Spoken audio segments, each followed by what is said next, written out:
Back again by the man himself, Mr. Joseph Parker. How are you? I'm very good, very good. Yeah, last time we caught up, I mean, you were preparing for Junior FAR. You got the W in the end. It's always good to get the win, so you can set up, the fights after that. But when I look back at the performance, it wasn't for me. It wasn't like the best, and I know a lot of people saw that as well. And I wasn't satisfied with the way I won. I mean, I know I wanted to put on a better performance and get him out of there in good fashion, but he was well prepared, and he was able to, deflect a lot of the attacks that I put on. So it wasn't the best performance, and I wasn't too happy with it. But a win's a win, and I've moved on now with another fight locked in.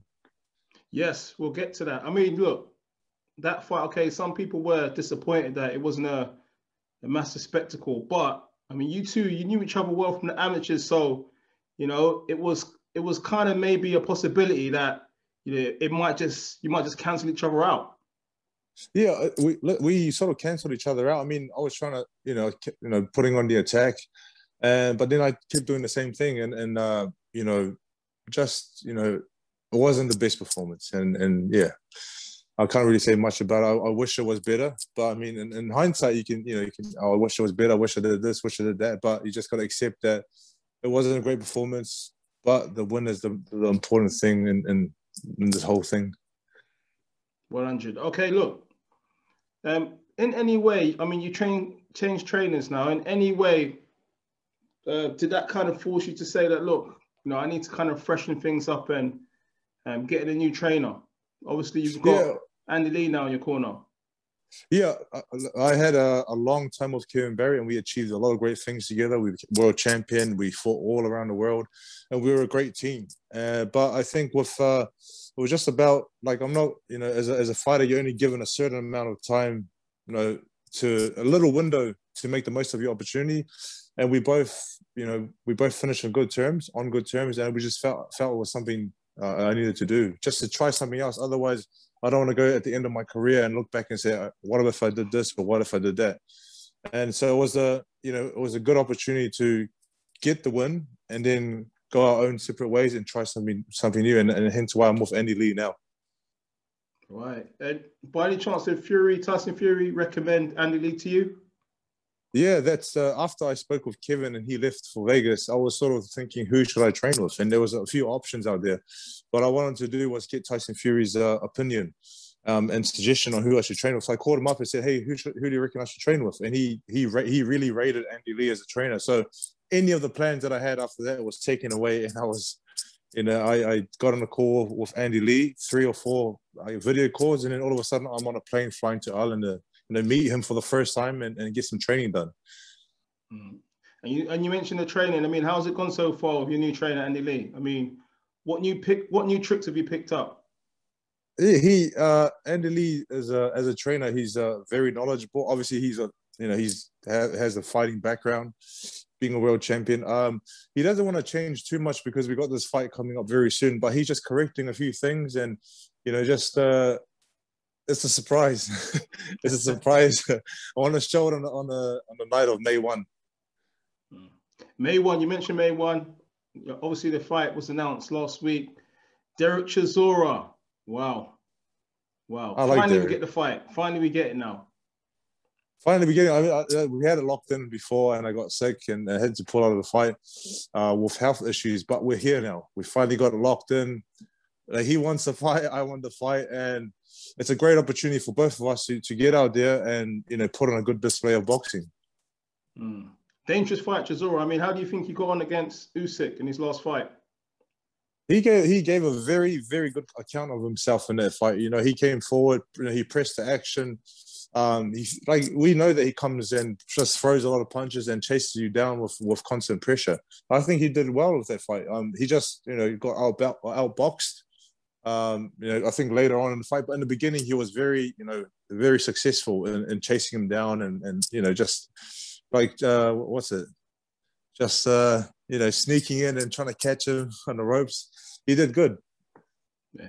And then definitely, do you feel like this is the fight that will kind of propel you, amongst the elite once more, getting an impressive victory over Derek Chisora? I feel like this is a good fight for me to propel myself. It's one of the fights where he's still very respected in the boxing world. He's been around for a long time, but he's well respected, and he would be a good name on my record. 100%. I know you've always talked about potential rematch of Dillian Whyte. Obviously he's got Povetkin this week. How do you think Dillian Whyte's going to get on against Povetkin in the rematch? It's interesting because he was leading the first fight. He was dominating until he got clipped with that punch that we all saw, that left uppercut. So it's either, is he going to come in the same and box and trust that he just got caught with a lucky punch, or is he going to come in and be a bit more cautious and wary of the power that Povetkin possesses? So I ultimately think that he's going to get the victory. I feel that because of the first performance and how dominant he was, I think he can get the victory this time. And you've always asked for that rematch with Dillian Whyte. Obviously, you had that exciting fight in the O2 a few years back. I would love the opportunity to rematch him, but I know he's got this big fight locked in, and I have a big fight locked in as well. So whatever happens, if we both win, maybe we can set it up again. 100%. And I think last time we mentioned Fury and Anthony Joshua, they actually signed their contracts. What was your kind of initial response when that news broke worldwide? Oh, as soon as, they're breaking the news that they've signed the contract, so everyone's like, yes, it's finally on. And then another story breaks, they haven't found the location yet, and all this kind of stuff. So I think, like myself and many others, boxers and also supporters, I think we all want to see that fight happen. So there's a lot of excitement if that gets locked in. Well, 100%. A lot of the British fans were saying that it's a little bit disappointing that it can't happen on UK soil because of the pandemic.